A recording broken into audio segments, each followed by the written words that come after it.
Central American migrants stuck on the threshold of the United States in Mexico breached the border fence on Monday, risking almost certain detention by U.S. authorities but hoping the illegal entry will allow them to apply for asylum.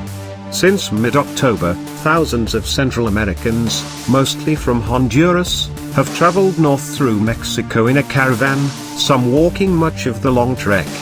U.S. President Donald Trump has vowed to stop the migrants, sending troops to reinforce the border and attempting a procedural change, so far denied by the courts, to require asylum seekers to remain in Mexico while their cases are heard. Frustrated and exhausted after weeks of uncertainty, many migrants have become desperate since getting stuck in squalid camps in the Mexican border city of Tijuana. So a number opted to eschew legal procedures and attempt an illegal entry from Tijuana as dusk fell on Monday at a spot about 1,500 feet from the Pacific Ocean.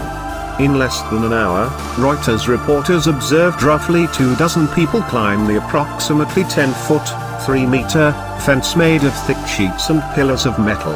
They chose a place in a large overgrown ditch where the fence is slightly lower.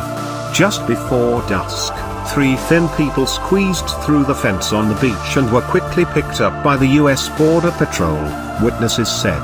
But along the border inland as darkness descended, more and more migrants followed, many bringing children. Some used a blanket as a rope to help loved ones get over. A mother and her children made it over the first fence and disappeared into the night. The sight of them climbing the fence encouraged others, even as a helicopter patrolled overhead on the U.S. side. Earlier, Karen Maney, a 29-year-old Honduran, sized up the fence while clinging to her 3 children, aged 6, 11 and 12. "We're just observing, waiting to see what happens," Maney said. "We'll figure out what to do in a couple of days." 90 minutes later, she and her family were over the fence. A number of the migrants ran to try to escape capture, but most walked slowly to hand themselves in to U.S. Border Patrol officials waiting under floodlights.